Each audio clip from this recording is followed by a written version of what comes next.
just come up with an idea for a video to talk a bit more about my past. I was going through the room the other day in the house and I found one of my first digital cameras, which brought back a lot of memories for me.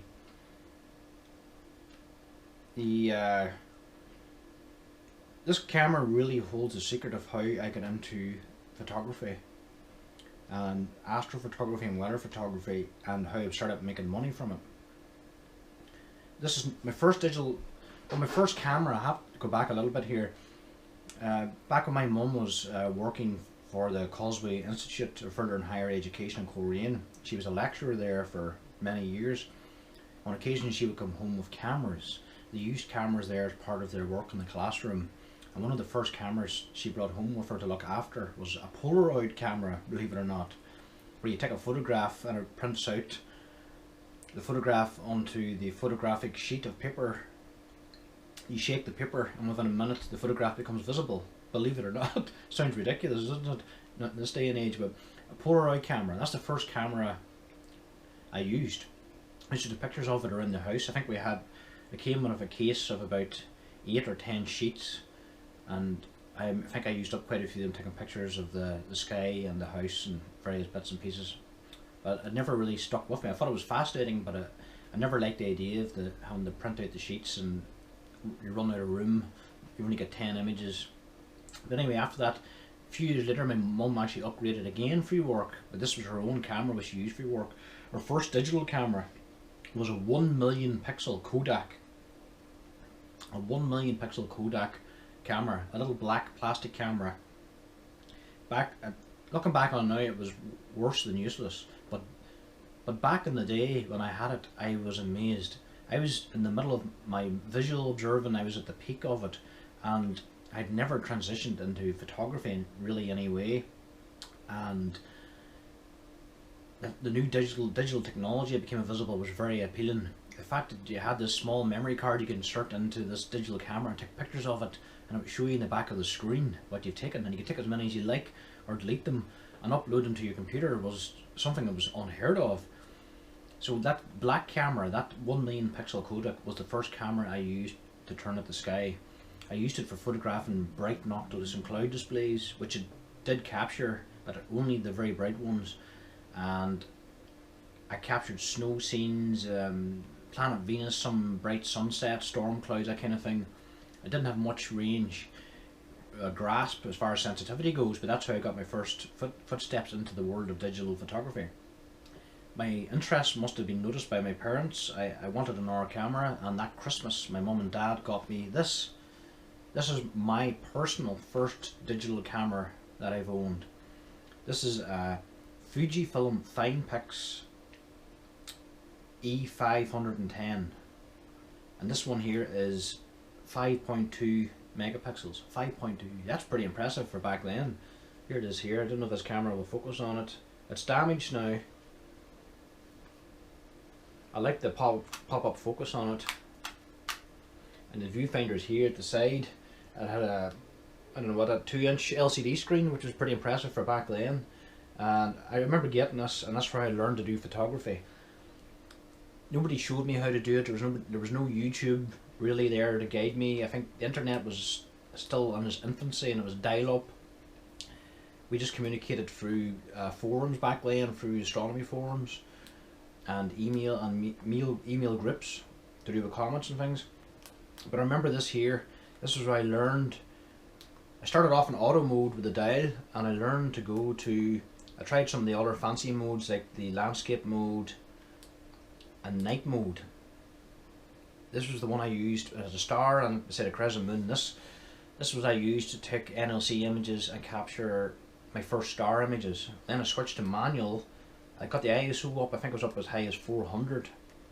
I was able to do exposures of about 2.5, 3 seconds maybe. With this camera mounted on a tripod, I photographed all the bright constellations like Ursa Major, Orion, and Cepheus, Cassiopeia, etc. And I used to go through the image looking for novae, exploding stars, or stars undergoing eruptions.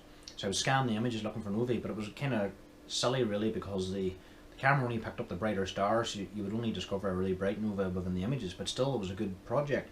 So I photographed the constellations, I started photographing the International Space Station, and even back then the space station mirror was visible. I'm pretty sure I photographed the space station mirror with this. I photographed iridium flare satellites and bright satellites and NLCs, and I even picked up one time a very faint or very bright aurora which appeared briefly one day with this camera too. So this was how it got me started, but how I got into photography, how it became a passion, how I started making money from it was accidental. But this camera did it. One late or mid-December evening, I was setting up the telescopes for a session to observe for comet hunting. It was a nice dark, cold, frosty evening. It was the run up to Christmas. Planet Venus was a prominent object in the evening sky, just as it is now at the moment. And I remember setting this camera up, taking an exposure of planet Venus. There was a house behind me, a row of houses, and in the back of this house there was a balcony. And all you seen was this balcony with planet Venus and a few stars, and on the right hand side, entering the frame, were a few branches of a big oak tree that was beside our house at the time. The image looked very nice, very moody, very wintry. So I posted it up on some of the forums. I think at the time I was a member of Astronomy Ireland, and I would email my observations of comets and the night sky to David Moore, and he often featured them in Astronomy and Space magazine.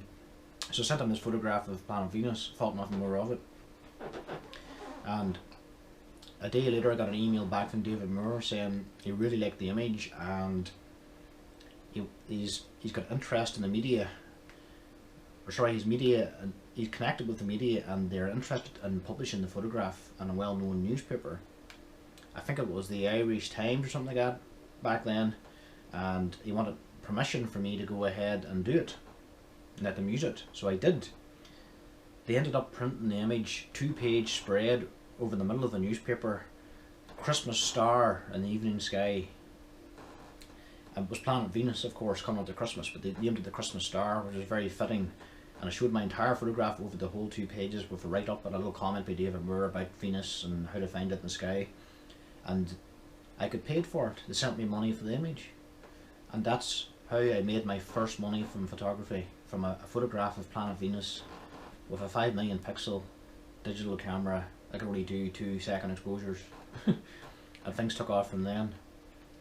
And because of my connections with astronomy, I've met a lot of people involved in the media over the years, through newspapers, radio, some on television. I know a lot of observers, a lot of photographers, a lot of nowadays weather people too, so I'm sort of in the social pipeline, and because of that, and my dedication to astronomy and my photography, that's how I got noticed and how I made the connections necessary to increase your chances of getting your images noticed and making money from them. So this camera did it. It doesn't work anymore. I broke it one day. There was a lovely sunset years ago, and I got up my bedroom window, opened up the top window, but my arm out through the window to photograph it, and I think it was a nice sun pillar, and I took a photograph and it slipped out. I didn't have the wrist strap on, and it slipped out of my hand, and the camera fell 2 stories to the ground, hit the concrete below and smashed, killed it. Really upset me that much. I actually shed tears over it at the time. But I've never dumped it. This is the small zoom on it. It won't retract back inside the body again. It's stuck. But this camera has a lot of sentimental value for me. I don't throw things away when it comes to technology. Even though this doesn't work anymore, I still keep it pride of place in my room. It's a memory, a memoir of those earlier days of my first astrophotography, my first weather photography, and the success it brought me. So this is a very lucky camera. It brought me a lot of good fortune and introduced a lot of good people into my life. And I still have it as a trophy. So, and I think today I'm now using full frame cameras with 40 million pixel sensors, 1-inch full frame sensors, and ISOs of 12,800, and exposures as long as you want them to be. It's incredible how much the technology has come along. But that's where it all started for me.